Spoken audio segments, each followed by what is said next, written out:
Hello and welcome to the DIY session on Internet of Things. I am Mrigang Sharad, Assistant Professor in the Rajendra Mishra School of Engineering Entrepreneurship, IIT Kharagpur. This topic, Internet of Things, is becoming increasingly more important in the industry. This, in fact, is termed as the major component of fourth industrial revolution, which comprises of embedded systems, wirelessly connected devices, and the data processing, data analysis generated by these devices, and their related applications. So this domain is so crucial that it forms the pillar of the fourth industrial revolution, and it is set to bring about major transformations in all different industries, all different major sectors. Therefore, when we thought of presenting a session on embedded systems and their applications, we tried to frame it around this concept of Internet of Things, or IoT. So in this module, we'll try to uh, go through a top-down approach. That means first we look at the big picture. We try to describe the term called Internet of Things at a higher level. We try to understand what exactly is meant by this term called Internet of Things, and how it boils down to connected devices, embedded system, electronic hardware, and different kinds of networking technologies, the data processing techniques, and also finally the user application. All of us are seeing these applications in our daily life, whether it is homes, whether it is offices, whether it is public places, administration, even institutes, academic institutions. So these technologies under the domain of IoT are becoming pervasive day after day. And therefore, it is good to have the big picture in the mind. And then we go down and try to understand how these electronic devices form the major component of IoT. And there we zero in and try to understand uh, the examples of such electronic devices or embedded systems. So starting from the entire big picture, we'll gradually go down and discuss some of the essential components of IoT that you will be able to uh, design and prototype. So ultimately, the purpose of the DIY session is to give you examples, to give you material, to give you exposure to technologies and product ideas that you can carry out yourself. You can think of designing yourself. You can ideate and you can basically uh, think of the designs. You can think of making those units, making those blocks, making those components, and also, in fact, entire applications yourself. So towards that end, it is important that we understand the high level big picture, and gradually we look into the important constituents, the important components of these Internet of Things. So what is an IoT? All of us are aware of internet. We are making use of internet in our daily lives. Through internet, we are connected with each other. We are connected with our relatives. We are connected with our schools and colleges. We are connected with many different kinds of uh, services that we have in our daily life. So definitely we are aware of internet of people. So we are definitely using internet of people in our daily life. When we are using smartphones, when we are using video conferencing, we are basically forming internet of people. So similarly, there is this concept of internet of things. That means things or devices which are wirelessly connected, devices that can communicate with each other either wirelessly or in a wired fashion, and form a system where there is data transfer, data storage, data processing, and some analysis, some results being displayed to the user. So here, these things that we're talking about can be of many different kinds. These things can be our gadgets, our home appliances, our cars, our vehicles. These things can be even very small things like our watches, our cell phones. All these are electronic gadgets or things which can connect to other digital gadgets, other digital devices through wireless networks. And they can be involved in acquiring different kinds of data from our surrounding, acquiring different kinds of information through our surrounding, communicating that information, processing that information, storing that information, and displaying the result, the end result of that application. So what are the things involved? We are looking at data acquisition, data communication, data storing, data processing, and end user application. So we will come across a lot of examples in this connection and how all these steps are involved in any IoT application or any IoT product. Let us have a deeper dive into it. So as I mentioned, it is not just about connected things. It is not just about a bunch of wirelessly connected devices. So connection or data communication between devices is just one part of the entire IoT system. So the data exchange that happens between different kinds of electronic and connected devices, that is one aspect. And there may be many other aspects like processing of the data and deriving some important information out of the data, which is useful for the end user.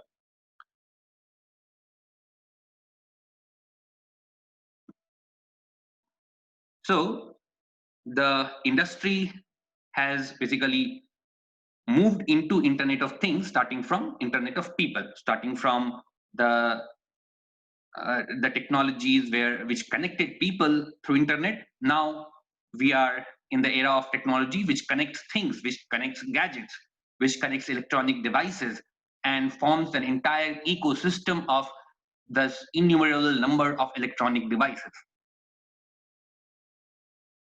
So here, this is a brief history of evaluation of IoT.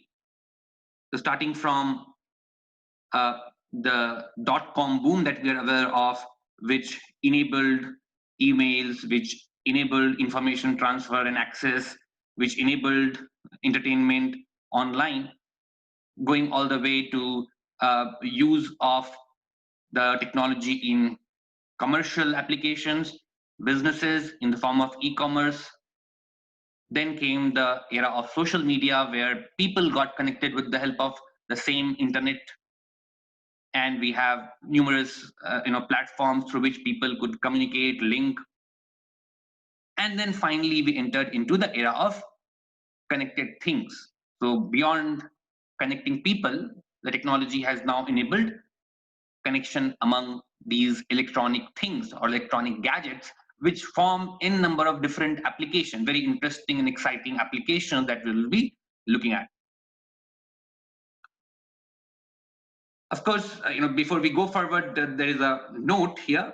So IoT definitely involves the term internet, right? So that means there is a presence of internet, and the devices are connected through a larger internet. But there can be, of course, many applications where these electronic devices are basically connected in a local fashion. They are not connected to the internet, but they are connected in a local network, or they are just communicating from one device to another. Like all of us know the example of a car gate getting opened by a Bluetooth switch or a Bluetooth key, right? So there, it is not really using the internet. It is not using any of your data SIM, it is just communicating with using a local network or a near field network called Bluetooth. So there also it is a kind of connected devices. The electronic lock in your car is getting connected to the Bluetooth key that you have. So this is something called M2M, or machine to machine communication, device to device communication. That means basically the electronic devices getting connected in a wireless manner without the requirement of internet. So again, for the sake of definition, we have to keep in mind that the devices can be connected via internet, or they can be connected via local one-to-one connection in many applications. So the concept remains same. We have electronic gadgets and devices which are used for data acquisition, storing, processing, and communication. And these devices can be connected via internet or other forms of short range or long range networks, right? Now, let us look into an example of IoT where we are connecting people and we are connecting things with the help of electronic devices.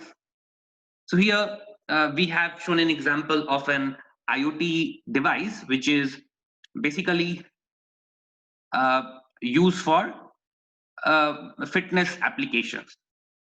So these days there are several smart gadgets like smartwatch or smart shoes or devices like wearable medical devices which can be worn on our body. So suppose you have a smart shoes where you have a motion sensor as shown in this figure. So this shoe can basically this electronic device or small electronic gadget that is embedded in the shoe, it basically has motion sensors. It can detect how fast you are running, how many steps you have run, and it can basically communicate that information to your mobile phone, maybe via Bluetooth. And from the mobile phone, the data goes to the internet, right? All of us understand that whatever data is available in the mobile phone, that can be logged into the internet, that can be logged into the cloud service. For example, you may be accessing some image from your mobile and you may be uploading that image to the cloud, right? Many times we click our image and upload it on the Facebook, or click images and upload it on other applications, or email it to people. So there ultimately you are getting some data from your mobile phone which is available in the mobile phone, and you are uploading it on the internet. That means it is accessible to the internet. It is now no longer restricted to your personal gadget, but you have uploaded it in the internet. So Facebook may be having a data server where now your image has been transferred, and that can be accessed by not only you but maybe other people depending upon the settings that you have made. So likewise, here we have an example where the data coming from the motion sensors fitted in your shoes is being transferred to the mobile phone in a wireless manner, maybe using Bluetooth. And that data is being stored on a data server available with any of your server providers. And there you can, using this sensor data, you can compute a lot of information like the speed of running or walking and number of steps, etc., which is an important statistics that basically helps you in keeping track of your exercise record, how much you have exercised, how much distance you have covered the whole day. Generally, from health point of view, doctors say that okay, we should have at least few thousand up to 10,000 steps per day for staying healthy. So now a health conscious person may buy these shoes and say that okay, with the help of the devices fitted in these shoes, I'm able to track my motion, I'm able to keep a record how much I'm walking, how much I'm running, how fast I'm doing. So it basically helps you in keeping a record or tracking your exercise activities. Interesting, right? Likewise, there are a number of other medical devices emerging in the market, which also help in tracking our very important health parameters. Like there can be an ECG signal, electrocardiogram, which is basically sensing the pulse rate or the heart rate, and it basically captures the vibration pattern of the heart in the form of electrical signal, and that signal is electronically being again communicated to the mobile phone, and from there it is going to the internet, and once again you can do some processing, you can do some computation, figure out what is your pulse rate, and whether your heart rate is normal, whether there is some problem coming. So now for tracking your health of the heart, there is a cardiac health, this kind of device can be very useful, especially people who are having cardiac ailments. For them, this kind of regular monitoring can be very useful. This data can be also visualized by the doctors. From this ECG sensor, this real-time heart data is going to the mobile phone, and from there it is getting loaded into some server application, and from that server, other mobile apps which are available with the doctor or the user, they can access the data and they can see all the results in their phone. Even the doctors can visualize the data and see that, okay, how my patient is doing, how is his heart rate working, how the cardiac health is going. So there are numerous such medical devices coming up in the market. So here, through this example, I've just tried to show that how these tiny electronic devices wirelessly communicating with each other can build an interesting application where there are few fundamental steps involved. First is data acquisition. The motion sensor is acquiring the data. Likewise, the ECG sensor is acquiring the data. And then there is data communication. They are sending the data maybe to the mobile app through Bluetooth, because the mobile is sitting in the user's hand, so it can access the data provided by all these sensors through Bluetooth. And then this acquired data can be either processed in the mobile itself. You can have some algorithms in a mobile app. You can have a mobile app where this kind of data is being processed, and some important parameters like running speed and your number of steps and the heart rate, all those things can be calculated, and this result can be uploaded into some internet server, which we call as clouds. And then that data server, it can link to n number of applications. So suppose the doctor is also having an Android application, so from the data server, the doctor basically having a mobile application can access the data. So this information goes from the users, the patient's mobile, to the cloud or to the internet server where the data, huge amount of data is stored, and from that server, uh, other applications like the Android applications in hand to the doctor, it can access the data. So this way, there is a whole ecosystem, and there is a long range transfer of data, starting from patient sitting in one corner of the world, going all the way to a health expert in some other corner of the world, and it is helping us in implementing some very useful healthcare application for the patient and the doctor. So you can see, what are the basic processes involved, what are the basic constituent in this kind of IoT application. So there can be many such examples, and so the main benefits that we see, we have in many applications: improved performance, reduced cost, and a lot of creative, innovative services being produced.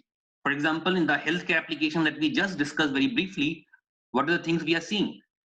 We have improved performance. What do you mean by performance? Here, we are able to have real-time tracking of important health data. The doctor does not need to call the patient and assess his status manually. Real time, he is getting all the data, the medical data, the heart rate data and all kinds of other sensor data. Therefore, he's getting a real-time log. Anytime he can open his mobile app and he can visualize how his patient is doing. So all the delays and the difficulties involved in connecting with the patient and analyzing his data is getting removed. He does not have to go towards the patient and put a stethoscope and then only he can get the data. That's no longer a case.